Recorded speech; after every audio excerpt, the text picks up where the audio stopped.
अस्सलाम वालेकुम रहमतुल्लाह बरकातहू। मुमताज़ तारिक छत दे उत्ते आया खड़ा मैं कि चांदर को देखूं जे दिस पवे।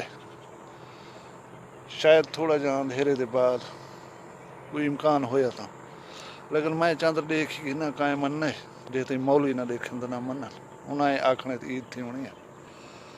लेकिन मैं स्पेशली हाजिर थिया ई वास्ते कि एक मैसेज देना चाहता मैं अपने खास कर नौजवाने को। सारे नौजवान ईद खुशी दे दिमार प्यो माग ने पेट्रोल मंगदन, मोटरसाइकिल मंगदन। मैं फिलाने दोस्त दो वेंदा पिया वाला दोस्तों दे ग्रुप बना के रोडे ने उते गैर मुहतात ड्राइविंग करना। मेरे एक दोस्त उन्हें दे बाल दा एक्सीडेंट ईद हले दिमार थे थिया ही मेरे घर दे करीब है। उन्हें कोई इतला मेरे थ्रू पहुंची है।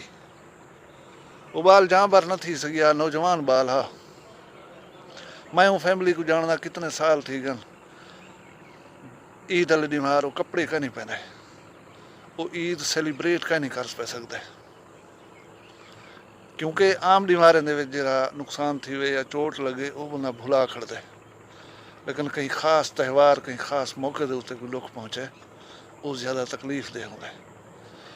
जेरे बीमार भी ईद होंदी है, लोग नवे कपड़े पा कर खिलदा वदा होंदे, खुशियां वदा मनांदा होंदे, ते ऊं वालदैन दे दिल दे उत्ते क्या गुजरदी है वो बंदा ही फील कर सकदे जैं ये चीज़ झेली होवे। नौजवानों तुसा थोड़ी जी एहतियात ना कर रही पिछो रह वञण वाले लोगों को के जे दुख और अरमान दे वेंदो काश के तो पता होवे।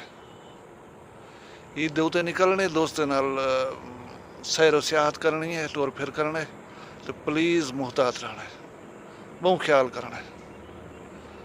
माँ या प्यो अपनी औलाद नाल कितनी मुहब्बत करें दे ये चीज़ दसावन नाल समझ नहीं आती। काश कि तुसा वल लो और अपने माँ प्यो की कैफियत देखो।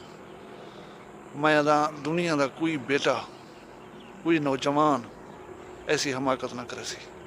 अल्लाह असा तुसा सारे को अपनी हिफ्ज़ मान रखे। अल्लाह हाफिज़।